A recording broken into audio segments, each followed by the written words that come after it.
Welcome to Lecture 6, Dominant Approaches in Comparative Administration. Introduction.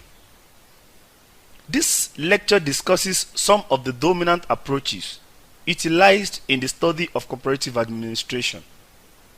Approaches are sometimes also referred to as models. An approach may be defined as a way of looking at and then explaining a particular phenomenon. An approach consists of criteria of selection, criteria employed in selecting the problems or questions to consider in selecting the data to bring to bear. Since its emergence as a subdiscipline, a number of approaches or models have been used to study comparative administration. Some of these approaches include the systems, ecological, institutional, and behavioral and new public management approaches. The presence of this large number of approaches is explained by the fact that comparative public administration is multidisciplinary, meaning that the issues studied by its students cut across disciplines, course objectives. At the end of this lecture, you should be able to 1. Explain what an approach means. 2. List and discuss at least 5 different approaches used in comparative administration. 3. Mention some of the proponents of each of the approaches. And 4. Explain their contributions to the development of the approaches. Content. Since 1887, there have been different approaches to the study of public administration. When this subject as a separate academic discipline was involved. Take 2. When this subject as a separate academic discipline was involved, the traditional approaches concentrated on the formal, legal, and institutional aspect of the organization. The major concerns of the older literature on administration were the structure of personnel and financial administration, the administrative machinery, bureaucracy, and functions of public administrators. The new approach, which mainly appeared after the World War II, came as a reaction to the older approaches. Based on the foregoing, therefore, we shall be analyzing the different approaches to the study of public administration and how they all have contributed to public administration as a discipline and even in modern day administration. Systems approach. One of the significant landmarks in the evolution of organization theory is the development of general systems concept for organizational analysis. The origin of general systems is traced to the thinking of the biologist von Bartholfi in the 20s, but it was due to the quest of a number of post-World War II scholars for a body of concepts leading unity to studies undertaken in various disciplines that the concept of system was developed. In short, general system theory originates in a movement aimed at the unification of science and scientific analysis. The term system has been defined as a complex whole, a set of connected things or parts. According to this approach in organizational analysis, an organization can be defined as a social system to be studied in its totality.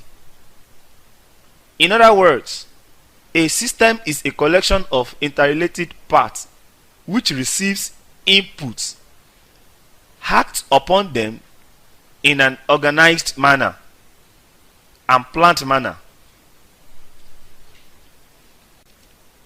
and thereby produces certain outputs.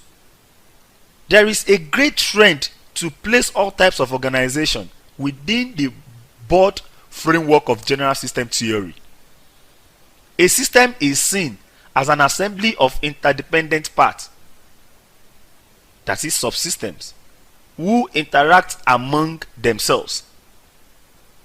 Interdependence implies that a change in one part influences the other part, ultimately affecting the entire system. Individuals are viewed as the basic unit of organizational system. All human organizations are open subsystems engaged in transactions within the larger. All subsystems received inputs in the form of human and material resources from the larger system, which giving out outputs in the form of products, services, or rewards to its members, as well as to the large system. Other features of organizational subsystem are they are adaptive.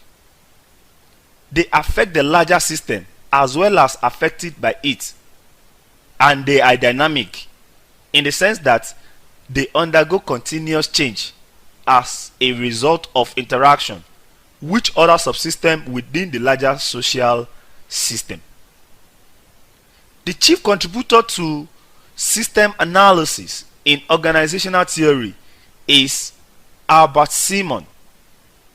Simon views the organization as a total system, a composite of all the subsystems, which serves to produce the desired output.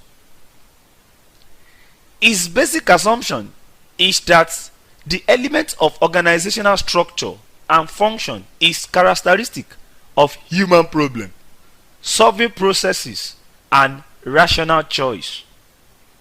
Therefore, the organization is viewed as a system comprising individuals making choices and behaving in the basic of their reaction to their needs and environment. The chief value of the system approach lies in the systematic search for significant interaction while evaluating policies or actions of any organizations. What system analysis is set to achieve is to predict the system's movement by interpreting the relationship between its parts. The system approach is particularly relevant to the study of the large public organizations operating in larger social, political, and economic. West Churchman of 1984 draws attention to 5 basic considerations in relation to the system's approach to management. 1. The total objectives of the system and the measures of system performance. 2. The system environment acting as a constraint. 3. The system resources that are put to use in performance. 4. The system's components and its goals and activities. 5. The management of the system, that is, the regulating and decision-making aspect.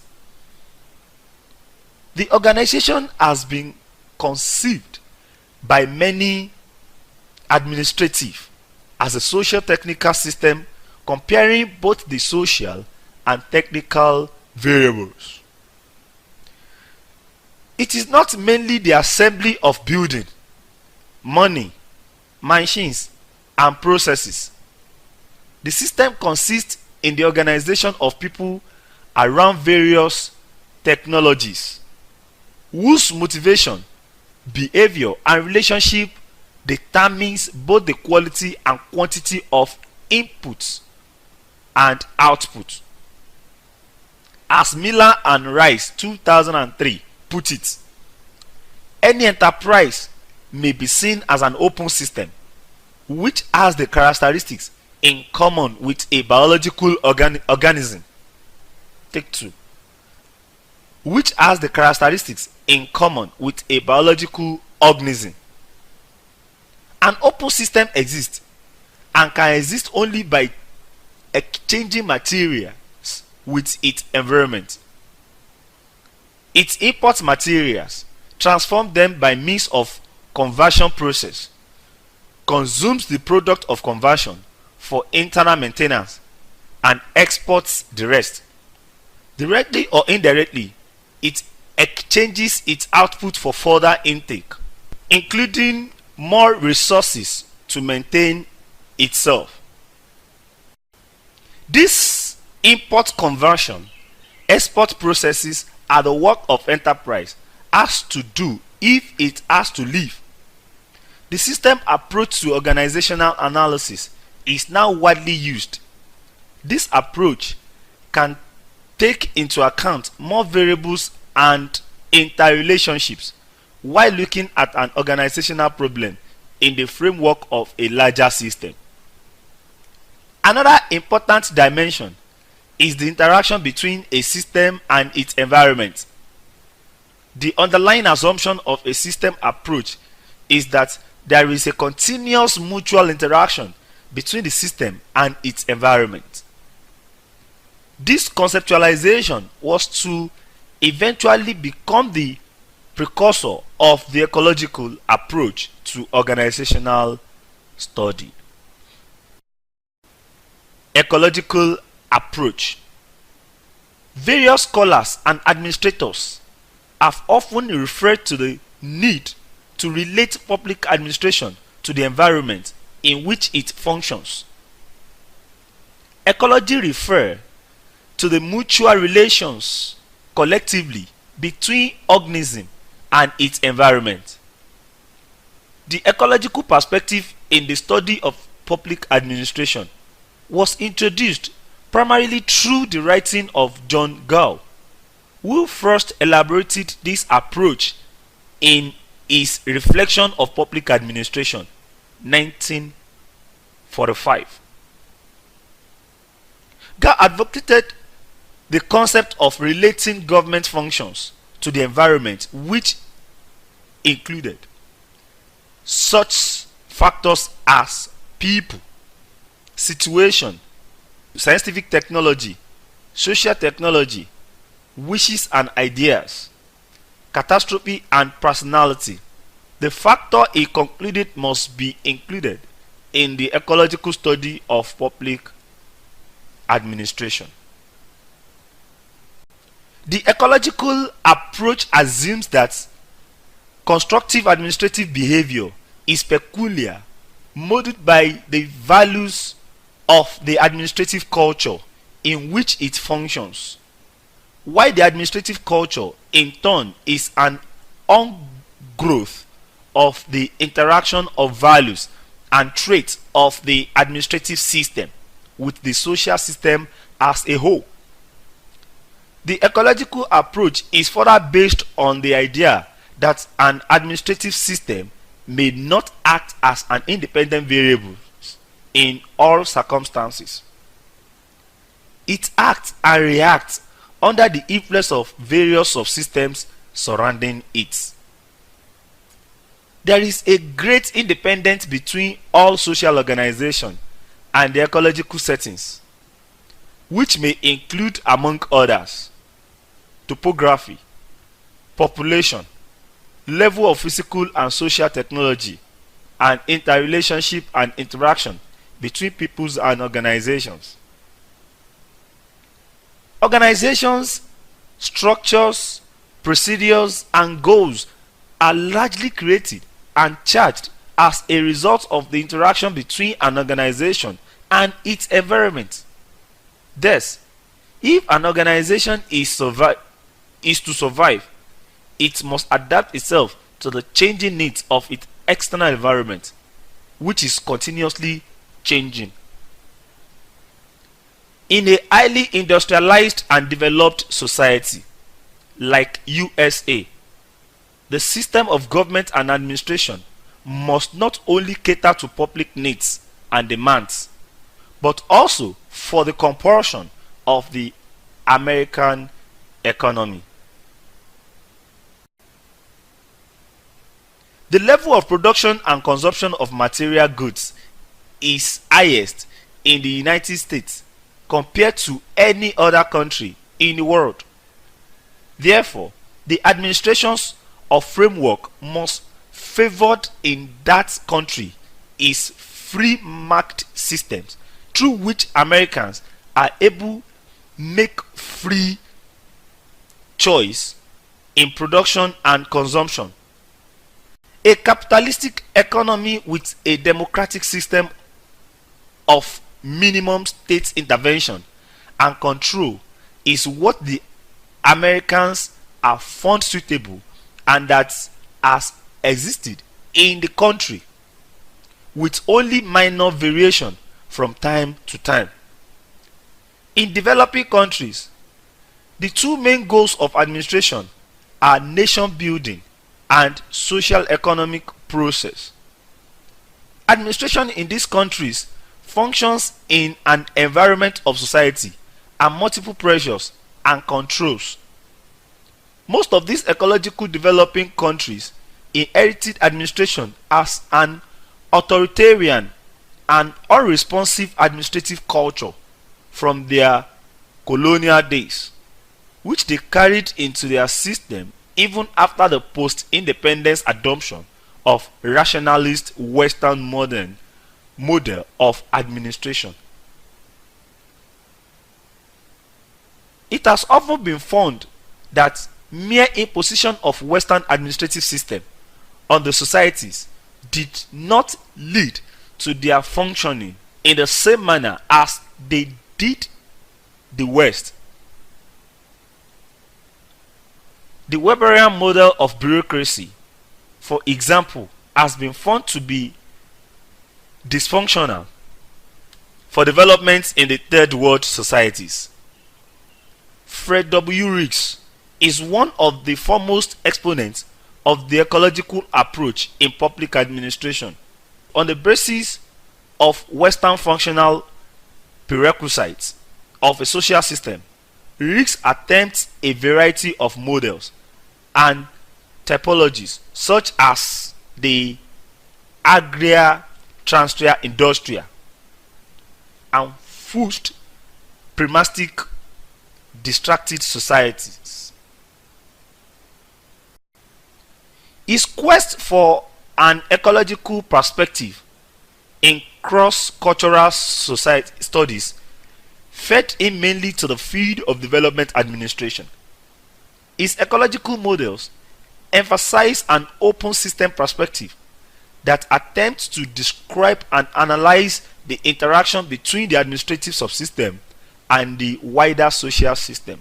Robert Daley's advocacy of an ecological approach was based on what he stated were their problematic issues. 1. Administrative generalization based on the experience of one nation state cannot be universally applied to administrative system in all kinds of diverse environment setting. 2. Before formulating theories and concepts of centralization, it is necessary to empirically test their validity in all types of social settings to see that it is universal. This implies that public administration must be truly interdisciplinary and ecological in character, not only to widen its horizon, but to make its study scientific and relevant to all types of societies. The greatness of this approach lies in the value and relevance of studying people in relation to their environment, taking into consideration their peculiar characteristics and problems. Public cooperation is a vital input to the successful operation of any administrative system. Unless the administration caters to a particular public needs, wishes, activities, and problems, it cannot ask for public operation to the extent desired. In the third world countries, public administration is needed with corruption, merit, and inefficiency. It improves its functioning. One has to suggest solutions and the forms, keeping in music the peculiar customs,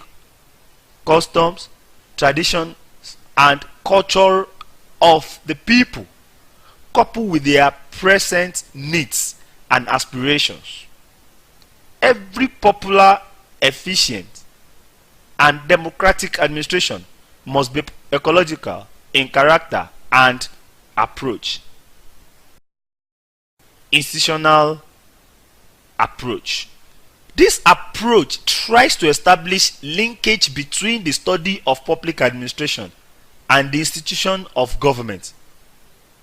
It approached the study of administration through the study of the structure and functioning of separate institutions and organizations of the state, such as the executive, legislative, departments, governments, corporations, boards, and commissions. Scholars of this school defined the task of administration as non-political or technical, which lay merely in the field of policy implementation. They were mainly advocates of politics administration autonomy, and their efforts were channelized towards discovering principles of public administration. Wherever the majority of scholars of this approach, like I.D. White and Luther Gulick, were content merely with description of institutional structures without any attempt at theory building.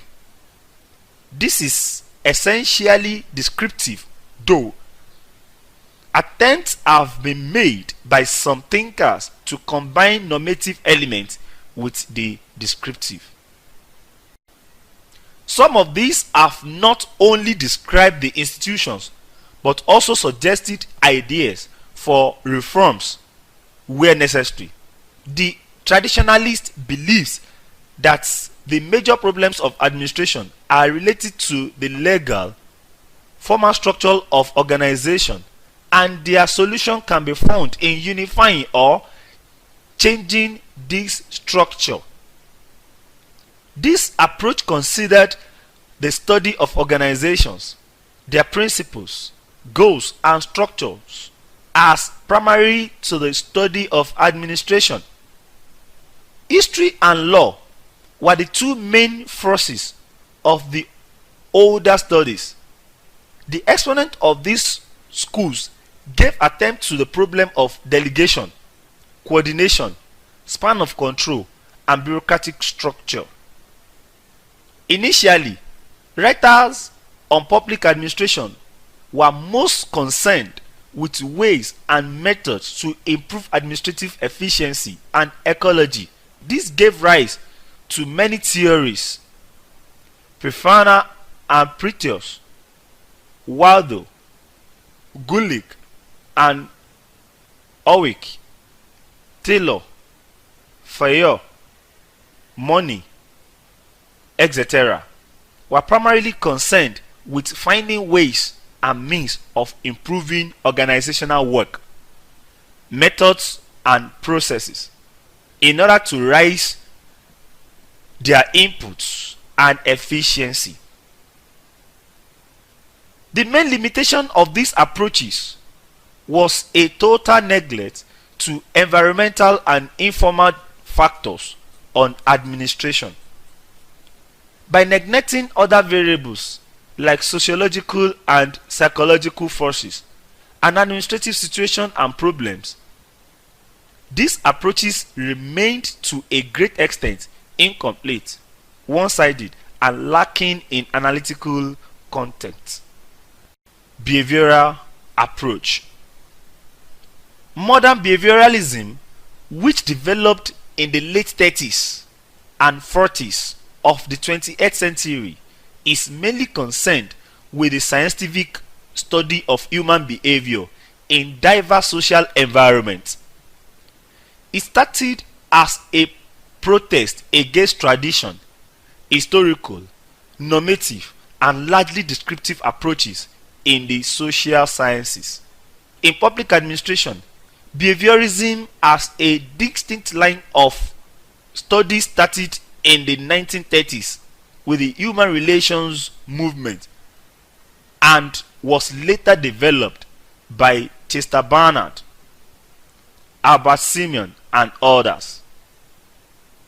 Simeon observed that administrative behavior is a part of the behavioral sciences, and the study of public administration should involve the study of individuals and collective human behavior in administrative situations. It brings to bear upon the administrative problems on interdisciplinary approach, which includes sociological, social psychology, and cultural anthropology. The behavioral approach in administrative studies has the following salient features. 1. Its literature is descriptive rather than prescriptive, with the studies on the motivation being an exemption. 2. Increased attention is paid to the individual based on more realistic research concerning motivation, decision-making processes, and the nature of authority. 3. Stress is laid on informal relationship and communication patterns among members of an organization. 4. It emphasizes operational definition of theme and empirical study based on rigorous methods such as field study, laboratory experiments, or use of other statistical methods. 5. It is chiefly, though not exclusively, concerned with qualification and formal theory construction. 6. It is interdisciplinary in character and make considerable use of proposition drawn from other social sciences. In short, the behavioralist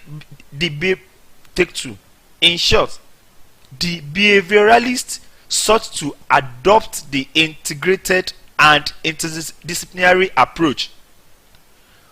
For according to them, all human actions are motivated by social, economic, political, or psychological environment from which they come.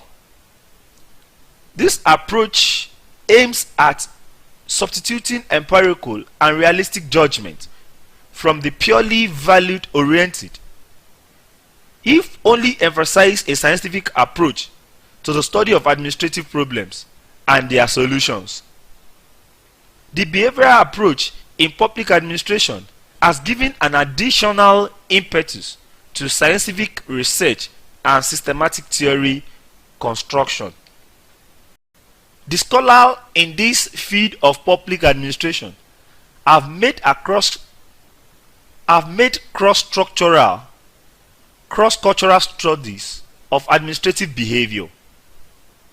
This has helped in development of knowledge of public administration in the comparative context.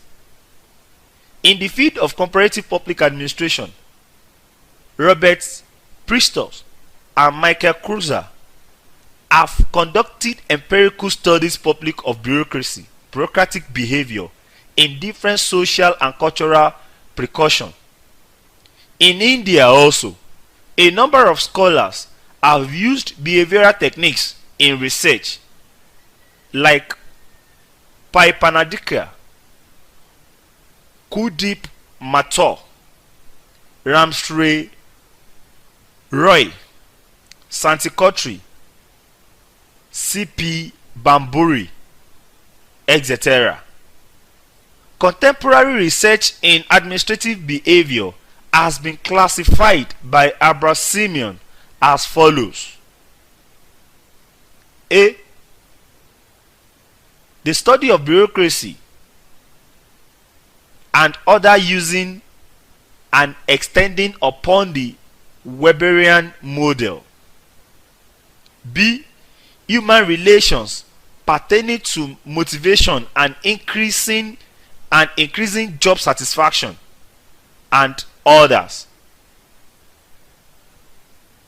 C. Motivation studies using Bernard-Simeon equilibrium model. D. Decision-making studies emphasize primarily cognitive process and the rational component of administrative behaviors. The behavioral approach has been characterized for being The behavioral approach has been criticized for being of limited utility in the analysis of all types of administrator phenomena. It is contended that the study of man as a social animal, though in itself praiseworthy, cannot be considered a part of the administrative sciences unless the resulting knowledge is particularly applicable to the administrative man. Moreover, the behavioral sciences, it is maintained, appear to be largely valid and applicable to small social groups, whereas the study of public administration deals with larger communities. Secondly, the total conclusion of values from a study of administration rather sterling and relevant to the bare issues of modern age. Human values, needless to say, are not directly qualifiable or observable to the degree that physical phenomena are or can be.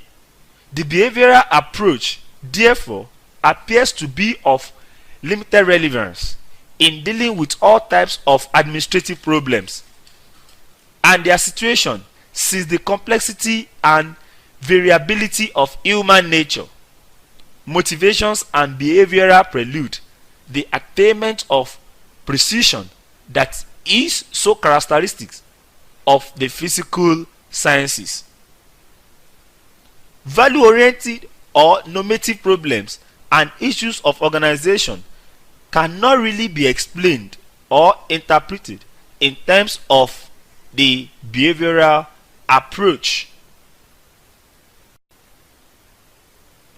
The study of administration through the study of the structure and functioning of separate institutions and organization of the states, such as the executive, the legislature, the department, the government corporations, boards and commissions, scholars of this school defined the task of distraction as non-political of technical, which lay merely in the field of policy implementation.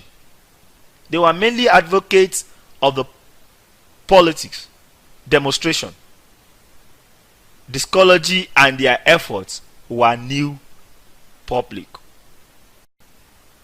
Management theory. The new public management theory is a management philosophy used by government since 1980s.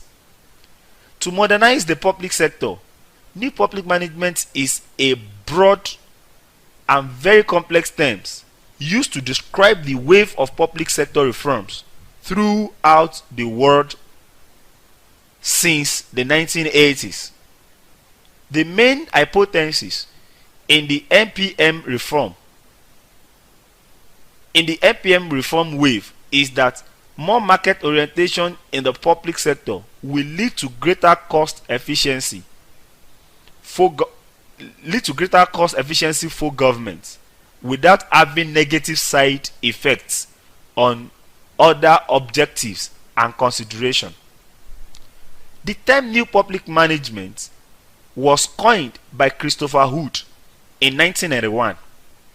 The NPM approach has been defined in the early 1980s by Garson and Doverman as an interdisciplinary study of the generic aspect of administration, a blend of the planning, organizing, and controlling functions of management with the management of human, financial, physical, information, and political resources.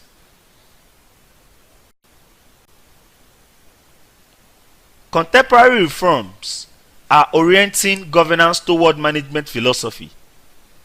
It implies high level of organizational effectiveness. It also related to the capacity of the entire of power of political and administrative system to cope with the emerging challenges of society. It refers to adoption of new values of governance to establish great efficiency, legitimacy, and credibility of the system.